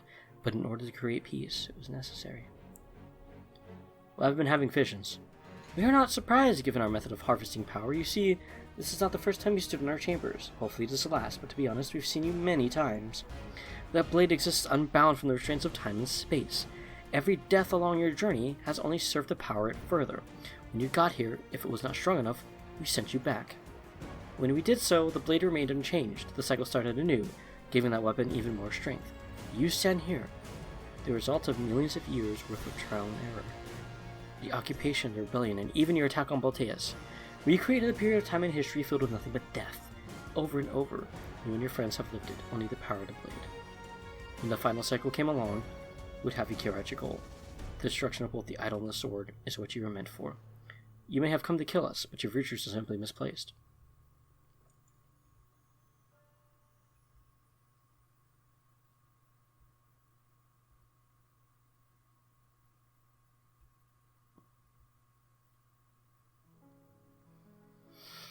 You know what? Enough talk. Let's finish this. Now. That was enough talk. I came here to kill them, and that's what I do. No matter what they had to say, they couldn't talk themselves free. They hurt my world and my friends. I would make them suffer. The mind can suffer when stuck in the same time and place. History repeating itself can be far more than maddening. We try to break free from the cycle, only to perish. This member of the Triumpher is talking so differently. The one back in the previous room had almost a completely different story. If being caught in the cycle could drive them mad, I had to wonder which one was mad. This is why we will not stop you if you wish to kill us. That blade kept us long enough to see things through. Well, final rest would only be a sign that you finally won. So go ahead. Kill me. Kill my master. Turn that blade on the idol and see what happens. See if you can finally free everyone from its wrath. Not just us or Alestia, but all worlds, all people. If you are not strong enough, the cycle will just start anew. Before you know it, you may be facing us here once more. But know that we are not your enemy. After all we've done to... I'm sick of hearing it. I'm sick of this weak justification. I phase the blade into my hand, and I stab the mofo. But, like I was warned before, the idol responds to my aggression. The room is engulfed in a blinding darkness. It must be the idol. The blade usually causes a white light. I feel immense warmth around me, and I hear the cackling of flames. The darkness fades, and the entire room is engulfed in fire. The Triumvir stands before me, bleeding and crying. Those were no gods, just weak, arrogant people. Very well. I turn left and face the flames, forcibly taking them with me. I hold them there with the blade, tempted to absorb their soul. But no, they don't deserve it. They don't deserve the satisfaction. I pull the blade out and watch as the wound oozes blood. Then I grab them by the cloak and pull them close to me. In their final moments, I curse them and condemn them. And then I push them back into the idol's flames. I hear them scream and writhe as they slowly burn alive. I guess Dominic was right. It will burn here, definitely. In my opinion, they deserved a punishment far worse than that. Now, just one more to go. As I turn back to face the idol, the final Triumvir stands before me. I hold out the blade towards him, showing my intent to kill. That was my goal. Kill the Triumvir, destroy the idol. Stop! Think about what you're doing! Everything we've done it in the name of freedom. They get down on their knees and look at me. Normally I'd send you back to the start of the cycle anew, but now your strength surpasses mine. This must be the end. I beg for your mercy. Let me live to see what I fought for! Without hesitation, I swing the blade and cut off their... Jeez, me? Why are you so violent? They fall to the ground and blood stains the white of their cloak. Fatality! I'm not sure what to believe, as I had something different to say. Perhaps they meant to use the doubt as a weapon when I got here. I throw away the nonsense and stick to the goal I originally had. With them out of the way, it was time to destroy the idol for good. I take a step forward and my body is assaulted with pain. I can tell that the idol is fighting back and I fall to my knees. The flames are so hot that I feel as if I'm melting away too. But no, something else is happening. It's not just the flames. The idol is trying to kill me, but I'm not the only one here. Inside of me, there's monarchy, billions of spirits wanting to help.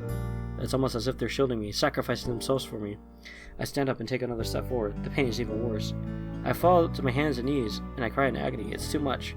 My vision blurs, but after a while, things return to normal. Though the pain has gone away, I start to feel weaker and weaker. I know that souls inside of me are giving their lives for this. Ooh, we gotta. Sweeping clouds on wings of light. If I could get to that idol and attack it, I might be able to win. That was a big maybe, but there was just one thing I knew for sure. I might not live through this, and that was an old option. Every step I took could easily be my last.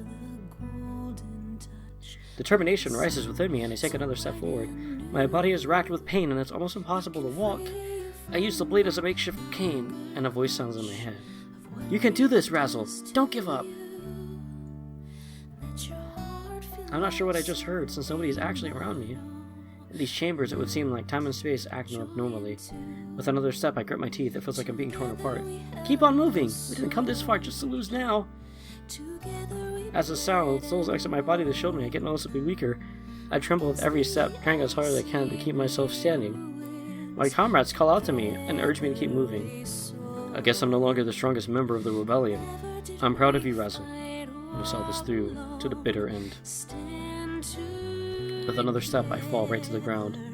I lay there crying and squirming in pain. My grip on the blade tightens as I shake. Is this really how you want your story to be told?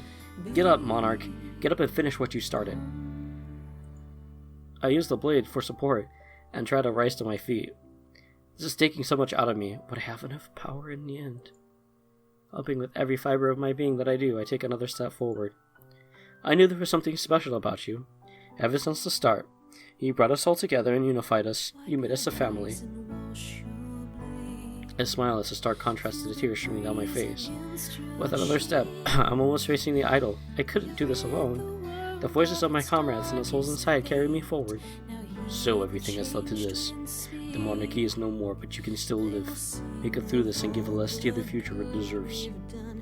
I take one more step and ready the blade. As soon as I thrust it into that idol, things would be over. But as the power within me dwindled, I realized one thing. No matter what happened next, the blade would be destroyed. If I wanted to get rid of the idol for good, then I would perish as well. In order to live and see another day, I'd have to hold back just a bit. But if I did that, there's a chance the idol might not be fully defeated. It could come back in the future to corrupt and decay other innocent worlds. Was keeping my life worth condemning other worlds to suffer like we did? I thrust the blade into the idol and activated it. The blinding white light follows. This was the end. The blade in me are moments where to enact my final will. I just have to ask myself, what will that final will be? What fate would await me in all those innocent worlds?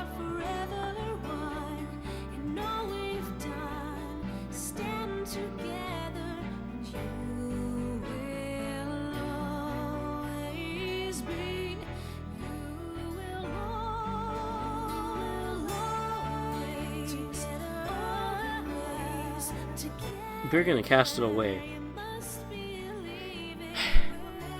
I have to be around to rule the world after all. After all I fought for, I deserve to sit on the throne and have a happy ending with all my friends. But if it does come back, then we'll take care of it. Because we're just bothered like that. Spare your life, cast away the idol temporarily. I had a will to rule. I couldn't let myself die. I was a monarch and I needed to live up to that role. If I died during this world, the world could be thrown into disarray. At least that's the justification I gave to myself. I just know deep down inside, I deserve to see the world I fought for. That triumvirate wanted the same, but I denied them. What gave me the right? I guess it didn't matter now. I can feel myself fading away. After I command a blade to conserve power and save me, I close my eyes. No matter what happened to me, I could rest knowing one simple fact. Alestia had been given the future that it deserved. In the hands of the people, they're free to leave as they pleased. Everything fades away. I wonder what future might bring my allies.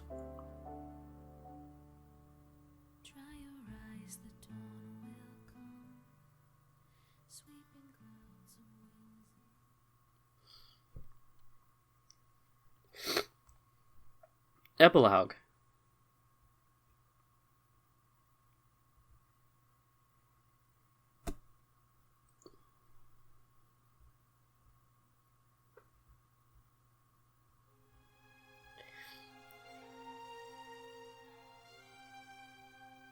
After the war, Valessa dedicated her life to philanthropy.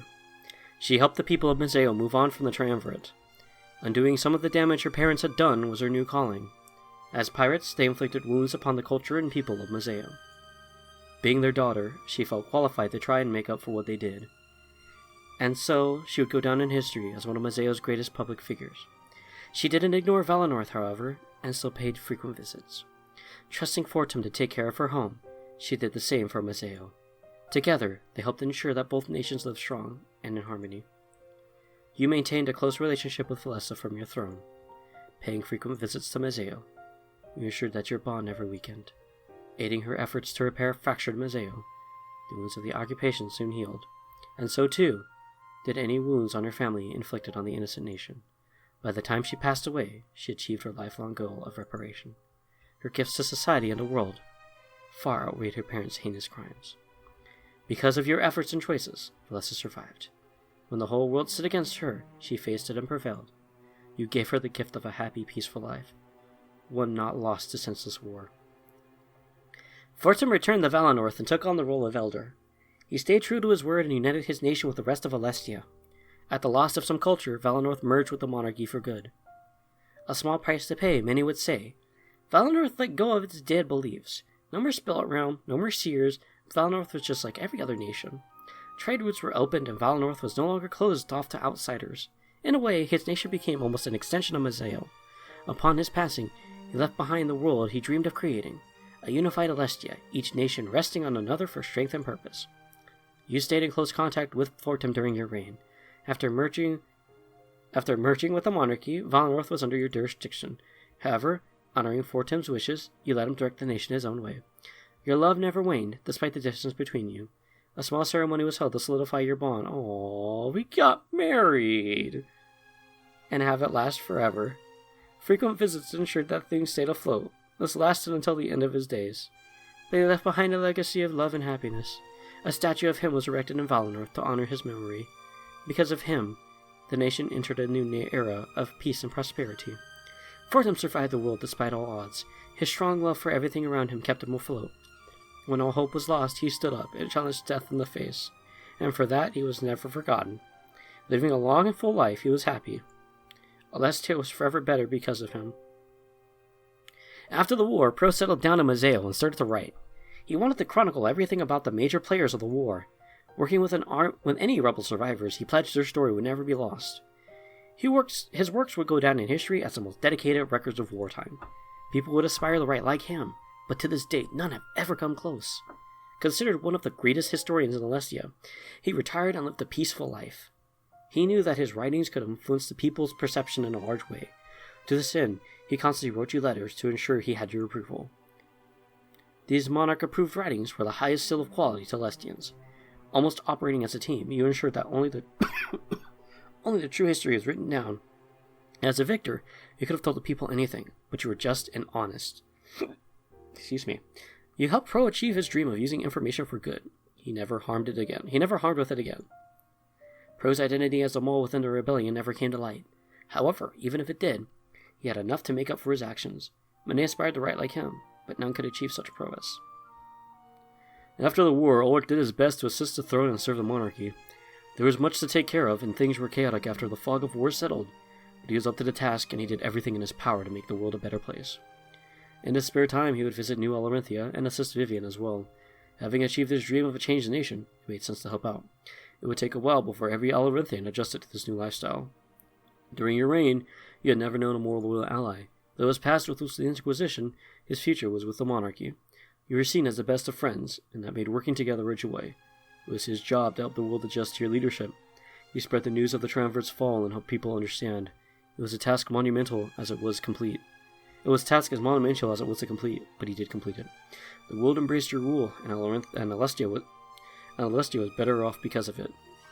Insurrections were rare and insignificant. The world was at peace, all thanks to you. As your right hand, Ulrich did everything in his power to help keep it that way. Thanks to your efforts in lifting his curse, Ulrich was finally able to grow old. Though death was now capable of taking him, he seemed happier than ever before, perhaps because he knew he'd leave behind a changed world, happy and peaceful. Thanks to your efforts, Ulrich was able to live a happy life, free from the triumvirate. The shadows of his past soon dissipated, and he turned into a new man, truly loved by the people. Though his secrets never came to light, he has certainly done enough work to make up for them. After the battle for Alestia, Dominic had a lot of work to do. Going from a member of the rebellion to a leader in the monarchy was a huge change. He was no longer part of a small army. His actions affected the entire world. He remained a loyal servant to the throne of Alestia, carrying out your every order. Being originally in charge of the rebellion, it made no sense to back down after victory.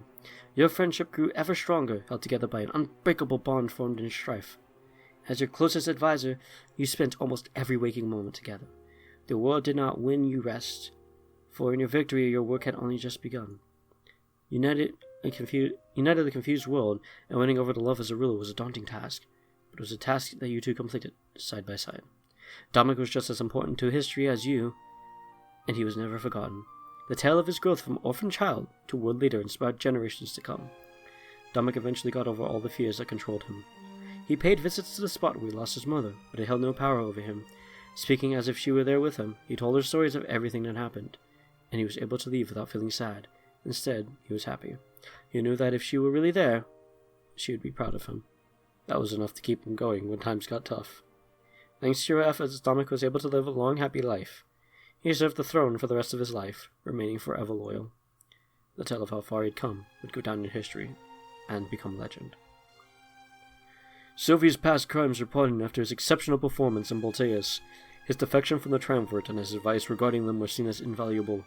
Were it not for his actions and his change of heart, the war would have been lost.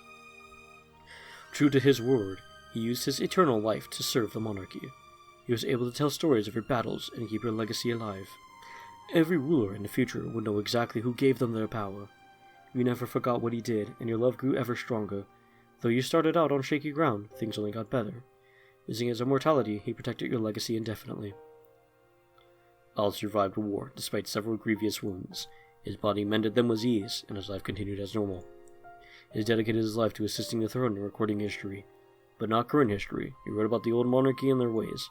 In his eyes, the culture of his kind did not deserve to be a casualty of this war. Thanks to his insight, everybody soon knew about those who came before them. As he wasn't appointed your advisor, he had plenty of time to complete that task. His writings would be placed in a grand library, and go on to be read by almost everybody. It helped solidify that the rebellion was correct. The Triumvirate did not deserve to rule Alestia.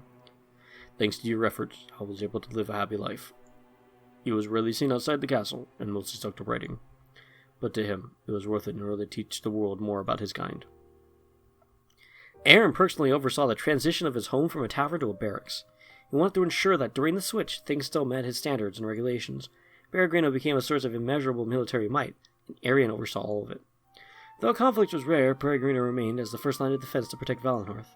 Aaron realized that he hadn't lost his home at all. For home was where he and his friends resided.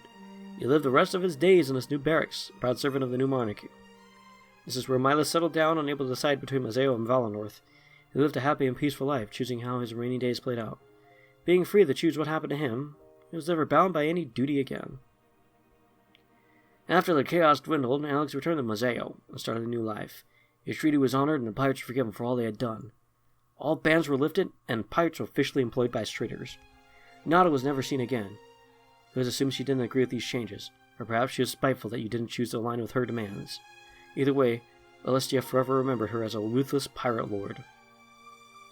After finding himself fully redeemed, Grizz returned to his office as mayor.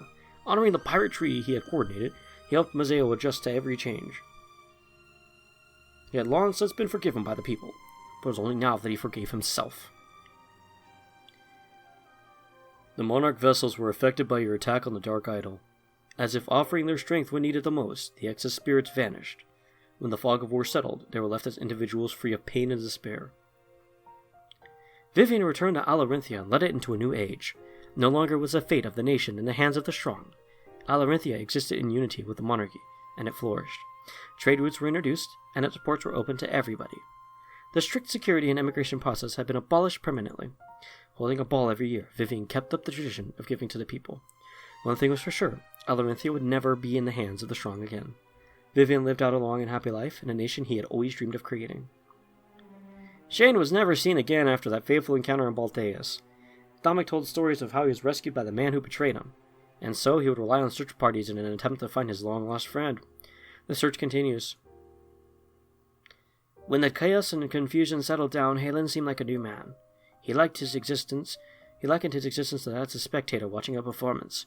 No matter what he wanted to do, his body could not defy his masters.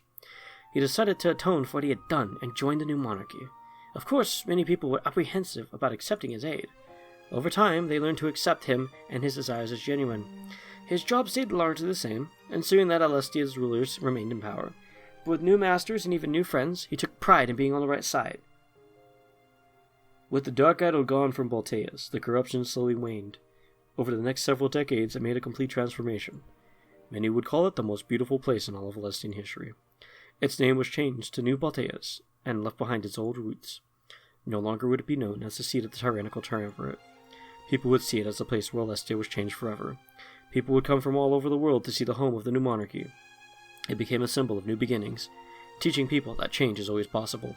As the corruption slowly disappeared, people settled down and turned it into a prosperous nation. You were loved by all of your subjects and led the world into a new age. But guiding everybody to the bright future you secured would be a journey of its own. And knowing that fact made one thing clear. Your work had only just begun. Thank you for your service, Monarch. For everything you've done, you will never be forgotten. Yo, I got achievements.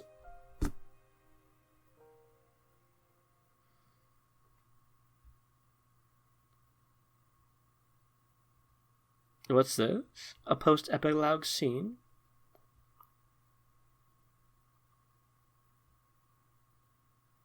I stumble down the stairs, making my way to the atrium.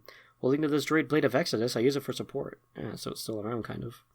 I'll never jeopardize the future of other innocent worlds, but I start to wonder if I may have made the wrong decision. I used the blade to temporarily destroy that idol. It wasn't gone for good. Whoever ended up in the future, how would they fight it off? Or maybe, not having to rely on the blade of Exodus was a good thing. Maybe the next world it played could create another means to destroy it. All I knew for sure was that the blade was destroyed and Alestia was safe. As I move, I see flashes, almost like I'm having visions. I know I couldn't see the future, but for a moment it felt like I did. I can't explain it, but it felt like I knew what might become of our lives. At least, those that survived. If it was a vision, then I take it as one final gift. When I arrive back at the entrance, I see exactly who I expected. Just as we had planned, everybody made their way here after the battle. It takes a few seconds before they notice me, but they all quickly approach me. Razzle! I'm so glad you made it! When the castle started shaking, I feared for the worst. I'm glad I got to ring the bell. I saved so many lives. I'll admit, I was starting to worry as well. Sorry if we were scared when we parted ways earlier, but thanks to those daggers, they didn't stand a chance. I'm not gonna lie, I was almost dead meat. If it weren't for Grizz, I would be a goner for sure. And here I thought I preferred sneaking alone. I'm glad that you saw it through to the end, Razzle. Something told me helping you was the right thing to do. After today, I can rest easy knowing I made the right choice. Then I see Ulrich approach me from the other side. It was good to see him alive. I could tell that he's super happy. All the stress and worry seemed a mile away from the room when I arrived. So everything went as planned? I bet you have some pretty interesting stories to tell.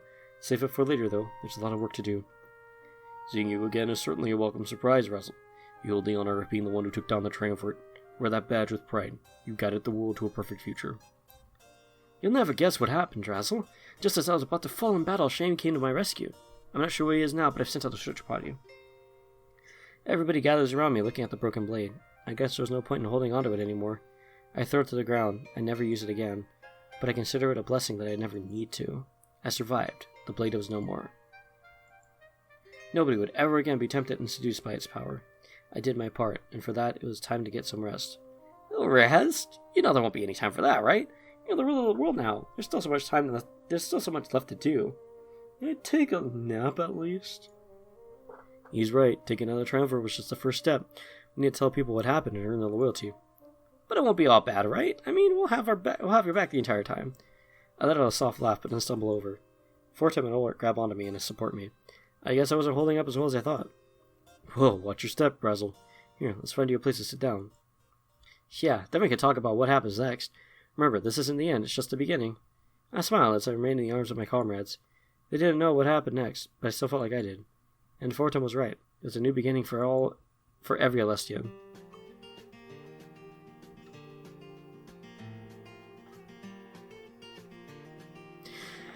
Whoa, that was it. Oh, I gotta click to continue the credits? Wow. Well, fellow dazzlers and new players alike, arcade game fans, furry fans, antler fans, fantasy fans, point-and-click adventure fans, fans of good stories, fans wherever you may come from, that was Winds of Change, and I hope you enjoyed it as much as I did. Wow. Definitely several steps up from Major Minor.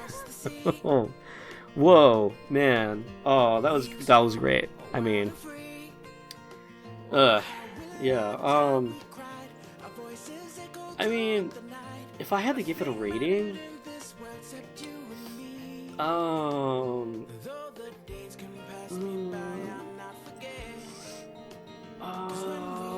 wouldn't give it 10. Not a 10. But it's very high up there. Sean Chiplock.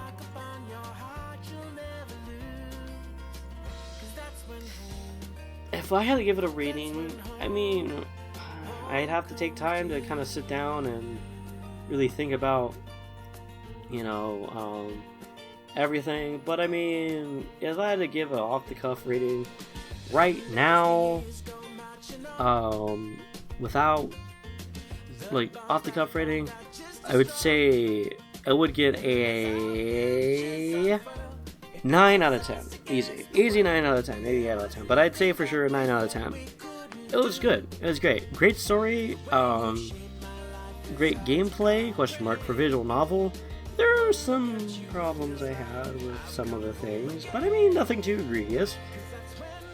Definitely a step forward for furries, though, because furries aren't exactly the best known for making the best quality games, or even finishing them. So the fact that we actually played through to the end of a furry game is very great. Very, very, very notable. This is great. It's amazing. I can't wait to see it successfully launch. I hope it does well. And yeah, I mean, yeah. I really have nothing else to say, at least for now.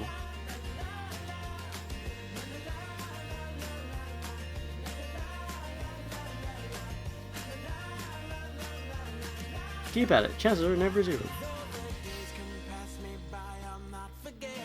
Oh look, people are giving their lovers messages. I love you for the man you are, I love you for the things you do, I love you for the things you say. But most of all, I love you because you love me for the man I am, for the things I do, and for the things I say. I love you, Kuguru. That actually is really sweet. I hope they stay together.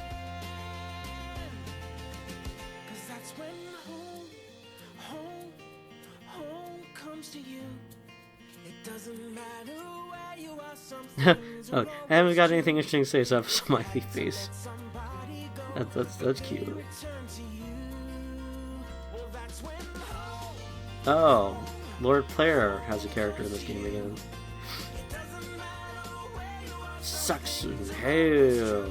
Damick. Coffee Bird. Aww, there's another I love you. Fortum is best girl. Yeah, damn right.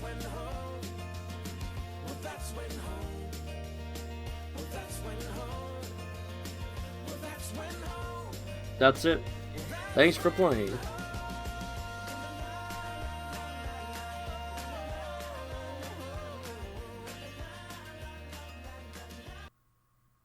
Is that it? Oh, the game froze. I should have left it. Oh, there we go. We're back to the title screen. So, that's it, fellow dazzlers and new players alike. That is the end of Winds of Change, at least for this run. For the way I run things and do things and things. Yeah. I really have no more to say. Bravo, Klace. This is a very, very, very good game. I hope it does very well when it releases officially in September. And, fellow dazzlers, new players, and all of them like, I think you know the drill by now. Rate, comment, subscribe, all that fun thing. I don't even need to tell you that stuff, right? You like the video, you're gonna like it. If you want to subscribe to the channel, you're gonna subscribe to the channel. You don't need me to walk you through all that stuff. I'm just more happy if you just watch the video. If you watch to this point, like, leave a comment down below. Even if you didn't watch it in one whole go, if you got to this point in the video, even if you skipped ahead, thank you for taking the time to skip to the end of the video, I guess. So, my name is Razzle Joestar, and I will see you on whatever next journey I decide to feature on this channel. Take care, everybody, and I'll see you wherever our journey takes us. Until next time, farewell. It's said, war never changes. Men do, through the roads they walk. And this road has reached its end.